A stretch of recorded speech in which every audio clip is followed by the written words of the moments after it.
Eu recebo perguntas com alguma frequência e teve uma pergunta esses dias, ela merece um pouco mais de atenção, um pouco mais de devagar no trato dessa questão, porque eu imagino que essa situação seja a situação de muitas pessoas, né? De muitas pessoas no Brasil, no Rio de Janeiro com certeza. O estado do Rio de Janeiro tem essa característica de ter muitos imóveis nessas circunstâncias que eu vou colocar para vocês. Então o que acontece? Eu não sei se é o seu caso, mas conforme eu disse, deve ser o caso de muitas pessoas. Você pode titularizar, né? Você pode ser possuidor, estar na posse de um imóvel em duas circunstâncias, né? Em duas situações possíveis. Numa dessas circunstâncias, você é apenas possuidor, você não detém, né? Você não tem um título de propriedade do registro de imóveis e você, em razão disso, tem apenas a posse do imóvel, né?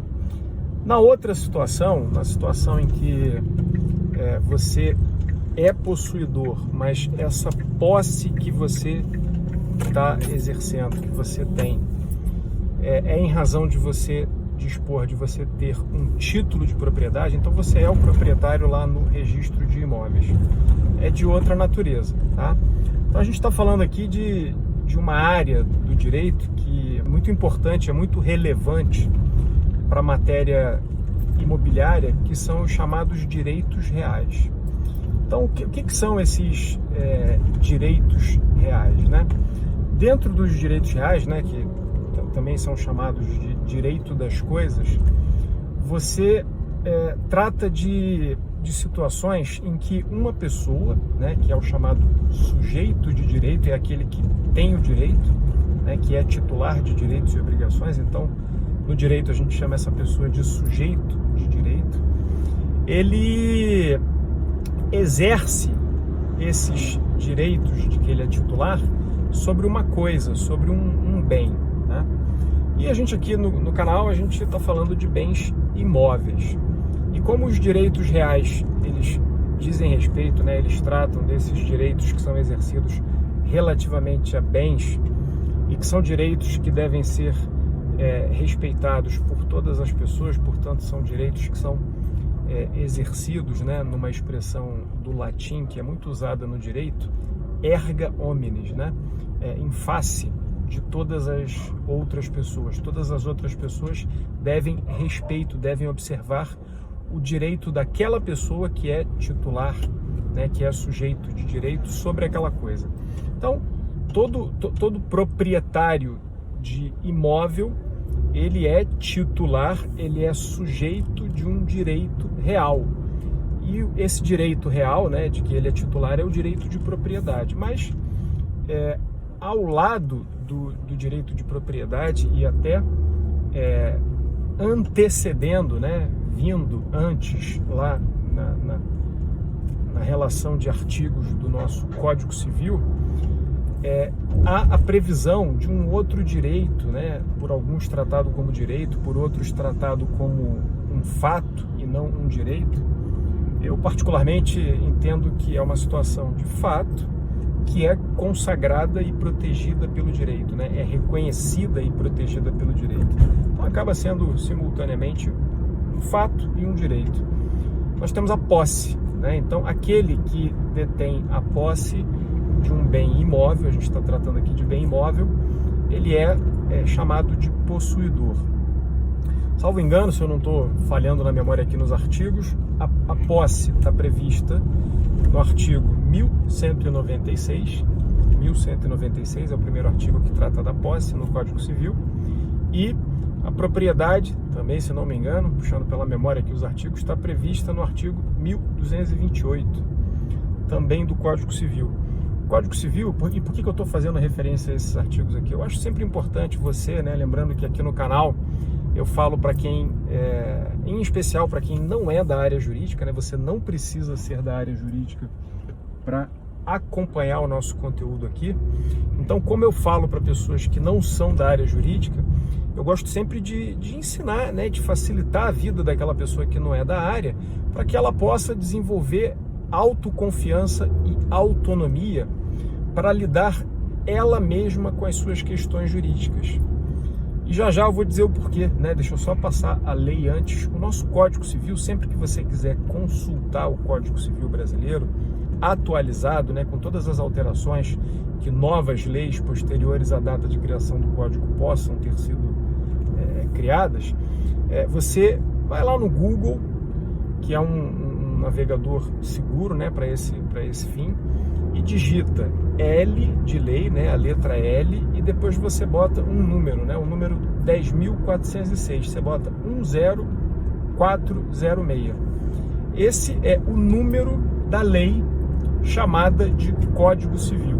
Algumas leis, o Código Civil é uma lei diferente de outras leis? Não, é uma lei porque ela foi criada pelo Congresso Nacional, né, observando lá um determinado regime de votação e aprovação, que não vem ao caso aqui. A lei pode ser ordinária ou complementar, mas o fato é que essa lei, né, a Lei 10.406, ela é chamada de Código Civil porque existem leis que são muito importantes dentro do sistema jurídico, dentro do que a gente chama de ordenamento jurídico, né? O que é um ordenamento jurídico?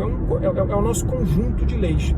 E aí dentro do ordenamento jurídico, né, você tem vários subconjuntos de leis nas várias áreas do direito. Direito civil, direito penal, direito tributário. Dentro do direito civil você tem várias subdivisões, né? Você tem o direito de empresa lá dentro da codificação, dentro do Código Civil tem a previsão do direito de empresa, tem direito de família, tem os direitos reais, que eu já estou falando aqui para vocês. Então, existem todas essas subdivisões. E essa lei, que é a Lei 10.406, que é chamada de Código Civil, ela tem esse nome, né, esse apelido, na verdade, que é uma expressão, Código Civil, são duas palavras, porque ela codifica essa área do direito, a área chamada de direito civil. Rodrigo, o que é codificar? Codificar é criar um código.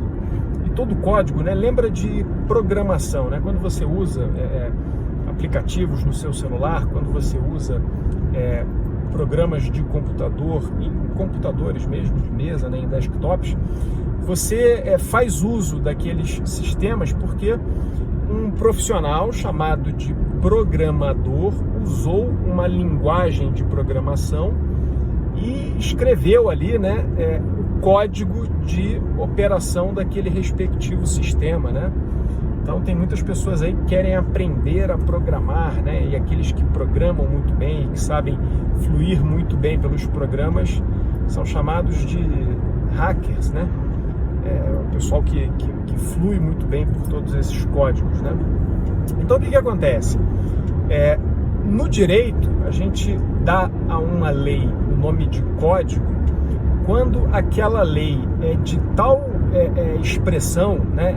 Ela é tão relevante porque ela sistematiza aquela área do direito. Ela cria um sistema para o funcionamento daquele ramo do direito dentro daquela lei, né?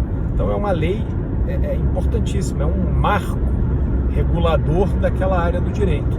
Então nós temos vários códigos, todos esses códigos são leis, como todas as demais leis, mas são códigos porque são leis que trazem uma organização para o sistema, trazem várias informações bem relevantes que servem de balizas, né, de colunas, de pilares do funcionamento daquele ramo do direito. Então, se você quiser consultar o Código Civil, que é a Lei 10.406, você vai lá no Google, bota L10406, vai vir o Código Civil inteiro para você. E aí, quando eu falei desses dois artigos, né, o 1196 e o 1228, eles tratam dos dois principais direitos, né, dentro dessa área do Código Civil, do direito civil, chamada de direitos reais ou direito das coisas, né, que são a posse e a propriedade.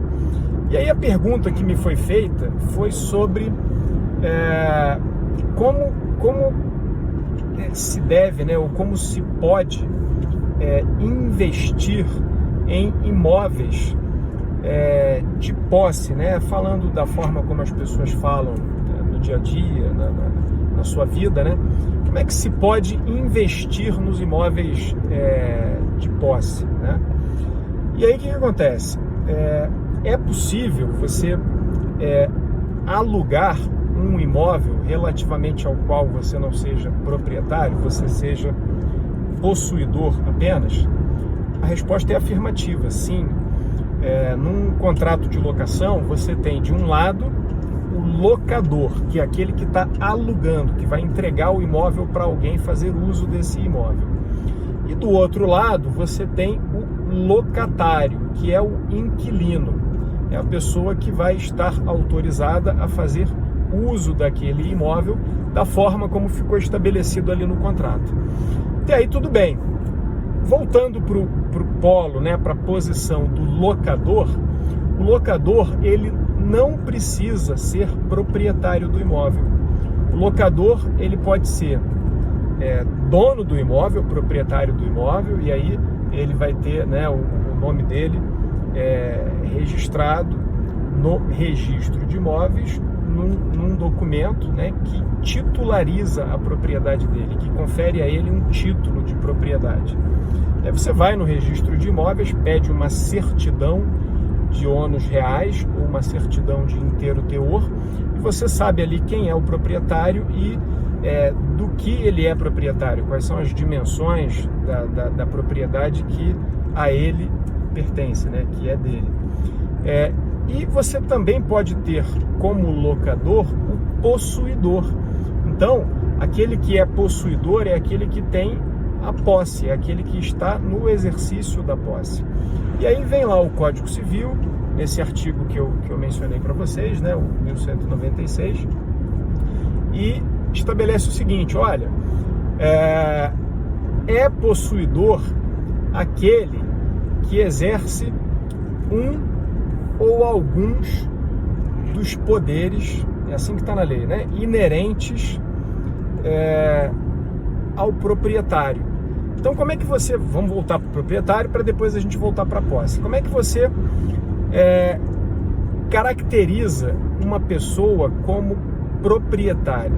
Você vai verificar que lá no Código Civil está estabelecido que proprietário é aquele que tem o poder de usar, fruir e dispor da coisa, né, do bem. Então, um bem imóvel. O que seria usar um bem imóvel? Seria você estar morando ali no bem imóvel, estar dentro do bem imóvel, usando ele.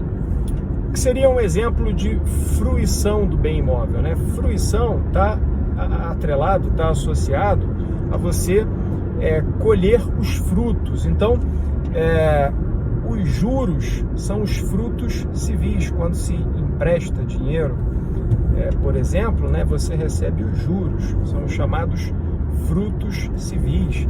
Quando você é proprietário de uma árvore, de uma plantação, e você colhe os frutos, aí você colhe os frutos propriamente ditos, né? E quando você é proprietário de um bem imóvel e vai fruir daquele bem imóvel, o exemplo mais comum é o exemplo em que você está alugando aquele bem imóvel para alguém e está fruindo do resultado dessa locação, se ela for uma locação onerosa, né? Se for uma locação que seja remunerada, né? Se for um emprego ali do imóvel que seja remunerado. E dispor, o que é dispor? É vender ou doar, né? Você vai se desfazer do bem, você vai entregar esse bem para alguém, né, mediante um pagamento, ou vai fazer uma doação para alguém. E também, né, um outro poder que cabe ao proprietário é o de exigir, perseguir a coisa, o bem imóvel, no caso do nosso contexto aqui, nas mãos de quem quer que ele esteja. Então, o proprietário tem esse poder de ir atrás do imóvel, né? O imóvel não sai do lugar, mas quando a gente fala em ir atrás do imóvel, o que a lei quer dizer é o seguinte: é de retomar o imóvel de quem quer que esteja com o imóvel contra a vontade do proprietário. E existem determinadas circunstâncias dentro das quais você pode estar fazendo isso, você pode estar realizando essa perseguição, essa atividade, essa busca, né? Se você, por alguma razão, perder em algum momento a posse que você exerce ali sobre o imóvel, ou alguém se recusar a restituir a você a posse. Então, proprietário é o sujeito, né, a pessoa que é titular desses poderes, tá? Esse é o proprietário. A pessoa que é possuidora, que portanto tem a posse, ela provisoriamente ali, tá? Mas não necessariamente só provisoriamente. Por vezes uma posse pode ter início de uma forma e depois se converter, se transformar numa posse de outra natureza. Mas no primeiro momento, provisoriamente, uma pessoa ali, se está exercendo algum desses poderes inerentes à propriedade, ela é considerada possuidora, ela está na posse. E aí o que acontece? Essa posse, ela é protegida pelo direito, né? Então o Código Civil, né, o direito civil, esse sistema chamado direito, protege essa situação do possuidor, essa situação da posse. Por quê? Quando a gente vai conceituar a posse fora da lei estritamente, né, fora do texto da lei, nós conceituamos da seguinte forma, né, as pessoas que estudam direito, os livros que tratam do tema posse, conceituam posse como aparência de domínio. Então, aquele que é possuidor parece ser o dono, mas não necessariamente o é. Que louco, né? Então, assim, você pode estar exercendo a posse e ser o dono. Então, você é possuidor e é proprietário, né? E a posse que você está exercendo ali é em razão do seu direito de propriedade. Ou você pode não ser proprietário e estar exercendo a posse. Então, você parece dono, mas não é dono. Então, quando eu quero me referir à situação de posse, eu digo que aquele que detém a posse, né, aquele que exerce a posse, é aquele que parece ser dono. É dono? Não sei, aí eu tenho que consultar o registro imobiliário para verificar se aquela pessoa é proprietária ou não daquele bem imóvel. Bom, até aqui tudo bem, mas a pergunta que me foi feita foi uma pergunta que teve origem numa pessoa que reside numa região onde é muito comum as pessoas realizarem o que se chama aí no mercado o contrato de compra e venda. Não o contrato de compra e venda, escritura de compra e venda, né?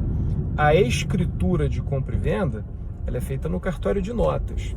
E ela é feita no cartório de notas, né, fazendo menção à matrícula do imóvel no registro de imóveis, para que posteriormente a lavratura dessa escritura ela seja registrada no registro de imóveis, e aí a propriedade é transmitida, né, de uma pessoa para outra pessoa.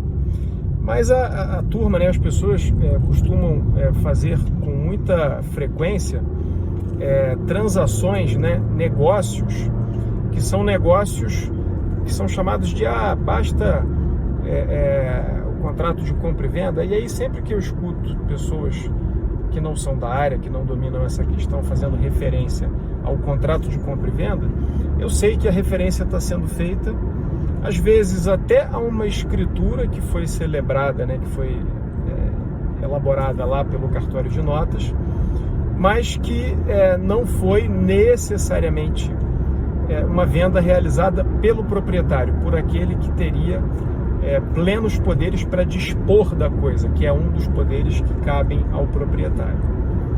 Então, a pergunta como é que eu invisto nesses imóveis, né? E se vale a pena investir ou não? E essa resposta, ela não é uma resposta simples, também não é das mais complexas, né? O que eu quero dizer é o seguinte: quando você vai realizar qualquer investimento, tá? E colocar os seus recursos em imóveis, é a realização de um investimento. Você está investindo, né? E o que eu falo sempre aqui no canal, quando converso com você, o que eu te digo? Eu digo que quando você investe em imóveis, em especial, tá? Essa afirmação que eu faço é para esse perfil de empreendimento imobiliário. Quando são imóveis empregados para gerar fluxo de caixa, e como é que você gera fluxo de caixa? Com locação. E locação, para ser dentro desse perfil que eu estou falando aqui, tem que ser locação residencial e locação residencial de imóveis compactos. As variáveis que afetam o resultado do teu investimento, do teu empreendimento imobiliário, estão praticamente todas no seu controle se você souber jogar as regras do jogo. Então, assim, isso é muito importante de ser compreendido, porque, ora, se a gente está conversando aqui no canal sobre empreendedorismo imobiliário, se eu estou fazendo a você a recomendação de que você prefira, se o seu perfil é um perfil conservador, se você tem aversão a muito risco, se você quer pisar com confiança no solo em que você está investindo, né, tá no controle do que está acontecendo, se eu recomendo você investir em imóveis residenciais compactos para estar no controle, não faria sentido eu recomendar a você realizar qualquer operação, mesmo nessa área, que reduzisse o teu grau de controle, a não ser que ela compensasse muito. E aí o que eu estou querendo dizer com isso? Vamos lá agora analisar os imóveis de posse. O direito reconhece os direitos daquela pessoa que é possuidora de um bem imóvel? Sim, reconhece. Se você é possuidor de um bem imóvel, ninguém pode chegar à força ali no bem imóvel em que você se encontra, né? Se você está ali de forma mansa, pacífica, pública e contínua, né? Ninguém pode chegar e tirar você à força dali, né? Isso, tirar você à força de um bem imóvel em que você esteja preenchendo essas circunstâncias, configura no mínimo aí a prática de um ilícito civil, tá? Pode nem sempre configurar a prática de um crime, dependendo das circunstâncias, mas um ilícito civil com certeza. Então, o que acontece? Pô, Rodrigo, você está me falando que o direito protege a posse. Sim, ele protege, mas a posse, conforme eu disse aqui no início do vídeo, é uma situação de fato, né? É um fato, é um acontecimento, né? Ou um conjunto de acontecimentos que se prolonga no tempo, que é reconhecido pelo direito. E esse reconhecimento do direito para esse conjunto de acontecimentos, né, para esse fato, para essa situação, só se dá enquanto essa situação de fato está ali presente, né, tá sendo observada. E se você não tem a possibilidade de estar exercendo a sua posse regularmente, constantemente, você corre o risco de ser incomodado. No direito o nome disso é esbulho, né? O que é esbulhar a posse de alguém, né?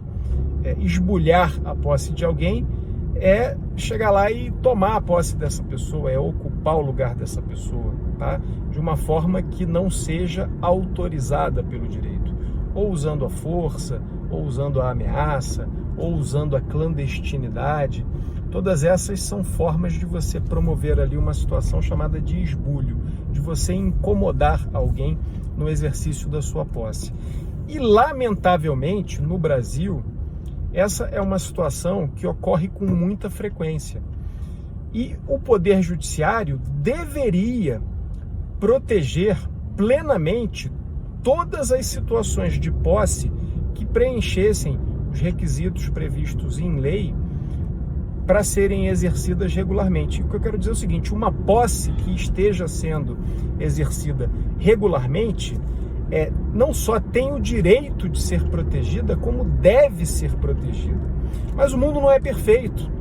eu canso de argumentar com vocês aqui no canal que é importante vocês dominarem as regras do jogo, vocês conhecerem as regras do jogo, saberem como o jogo imobiliário funciona, e isso passa muito por conhecer as regras do direito que dizem respeito aos imóveis, que dizem respeito aos contratos, porque senão você se coloca numa posição de vulnerabilidade jurídica.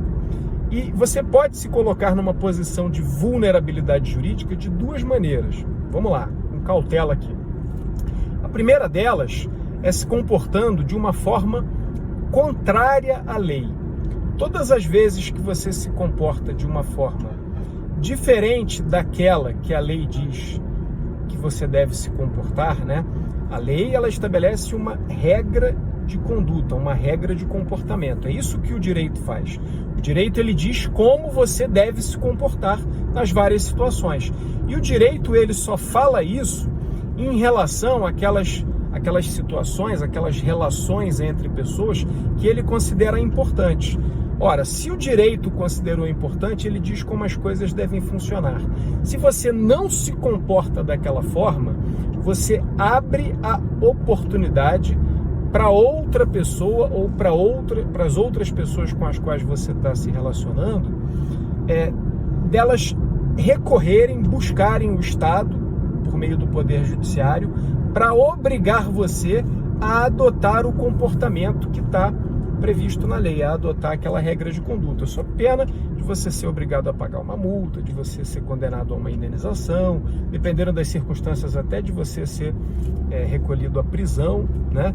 Então, assim, é importante você conhecer as regras do jogo, porque se você não as observar, você está se colocando numa posição vulnerável. Isso acontece na primeira parte do sistema. O sistema tem duas partes. Uma parte onde você conhece ou não conhece como as coisas devem ser, né? Você conhece ou não conhece as regras. A outra parte do sistema é a parte que é usada todas as vezes que você, por não ter observado as regras do jogo, é obrigado por alguém a observá-las. Esse alguém vai ao Poder Judiciário, conforme eu falei a você, ou recorre ao Estado e solicita o emprego da força pelo Estado, do poder que o Estado tem, para poder obrigar você a respeitar os direitos que ele tem. Então, a primeira situação de vulnerabilidade qual é? É se você fica se colocando em posições de desvantagem jurídica. A gente sempre se coloca numa posição de desvantagem jurídica quando a gente deixa de observar a lei, ok? Por quê? Porque aí a gente, é como se você estivesse fazendo uma cobertura na sua casa, né, no seu apartamento de vidro, né? Vocês já ouviram aquela expressão, telhado de vidro? Não jogue pedra no telhado do outro se o seu telhado é de vidro. Por que existe essa expressão do telhado de vidro, né? Porque se você jogar uma pedra num telhado de vidro, muito provavelmente aquele telhado vai quebrar, né? Aquele vidro vai se despedaçar. Então, por essa situação é que existe essa expressão. Então, se você se comporta de uma forma diferente daquela que a lei determina, você está se colocando numa posição vulnerável. Você está se cobrindo com um telhado de vidro. Qualquer um vai jogar uma pedra no teu telhado e vai quebrar, né? E aí, se chover, vai cair água dentro da sua casa, dentro do seu negócio, né? É só uma analogia aqui para você entender o porquê não é bom se colocar em posições de desvantagem jurídica. O contrário é o quê? Você se comportou conforme o direito, você agiu certinho, documentou tudo, está bem posicionado, você está numa posição, você está em situações de vantagem jurídica. Se você precisar mobilizar a máquina do Poder Judiciário para fazer as coisas funcionarem, você vai ter meios de fazer isso. Por quê? Porque você se comportou conforme o direito. Mas essa é só uma parte do sistema. Qual é a segunda parte para fechar a nossa questão aqui relativa à posse? A segunda parte diz respeito à eficácia que o sistema vai ter na defesa dos seus direitos. Então vamos usar aqui outra expressão muito popular, né? Vocês já ouviram a expressão ganhou, mas não levou, ou você vai ganhar, mas não vai levar. De que adianta você ganhar alguma coisa e não levar aquela coisa para sua casa, para o seu escritório, para o local onde você queria que aquela coisa que você ganhou estivesse, né? Então, de que adianta você dar entrada numa ação, se dirigir ao Poder Judiciário, né? Empregar, investir, gastar, muitas vezes perder o tempo, o dinheiro e ter aquele desgaste todo que está num conflito judicial traz, para ganhar alguma coisa e não conseguir cobrar aquilo que você ganhou. Você está me entendendo? Está entendendo o que eu estou querendo dizer? Então, se na primeira parte do funcionamento do sistema você respeitou as regras do jogo, você tem que levar em consideração se recorrer à segunda parte do sistema, que é recorrer ao funcionamento do Poder Judiciário, vai ser eficaz, vai permitir a você ganhar aquilo que você está pretendendo e levar, né? E conseguir cobrar, né? Se for uma dívida, conseguir cobrar. E se for uma situação de posse, pensa comigo, se você é possuidor de um bem que está numa área onde o Estado não é atuante. E eu sempre menciono aqui que eu já ouvi de um desembargador do Tribunal de Justiça do Estado de São Paulo, por ocasião de uma entrevista que ele estava dando, que 44% do território brasileiro não é atendido pelo Poder Judiciário, né? Então, isso quer dizer que se você precisar do Poder Judiciário dentro desses 44% do território brasileiro, você vai ter muita dificuldade para tornar eficaz, né, fazer com que produza efeitos a decisão que você obteve. Então, se alguém esbulhar, se alguém incomodar você na sua posse e tomar ela de você, imagina, uma área que seja dominada pelo tráfico ou pela milícia,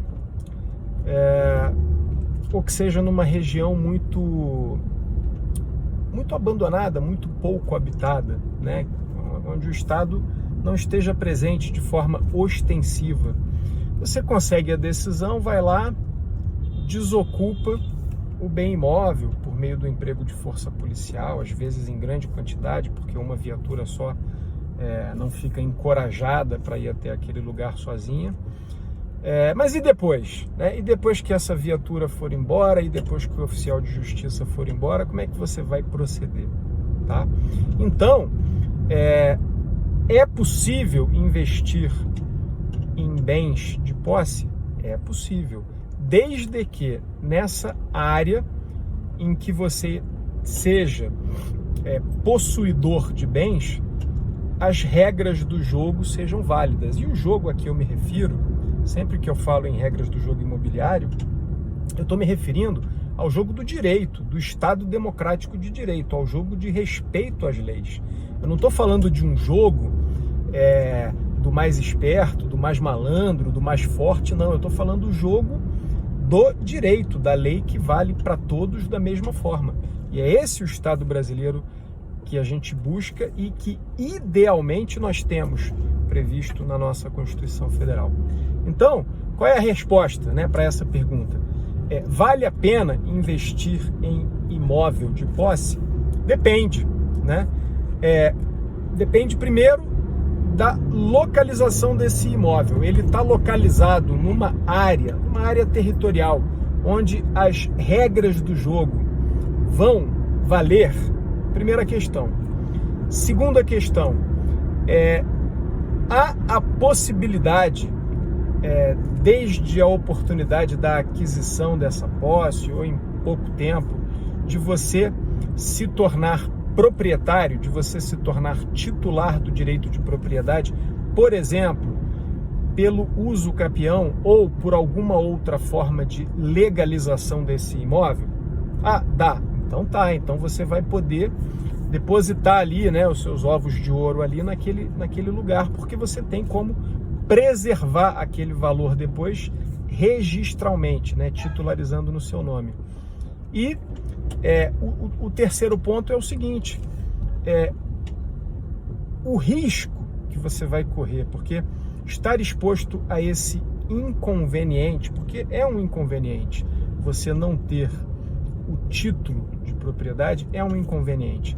Estar exposto a esse inconveniente na relação custo-benefício, né, do valor que você vai pagar pela aquisição desse imóvel, calculado em face, né, diante desse risco que você está assumindo, até legalizar tudo, até regularizar tudo, compensa. Você tem que fazer essa conta, tem que ver se essa relação custo-benefício vale a pena, né? E os critérios são critérios subjetivos que em cada caso serão considerados.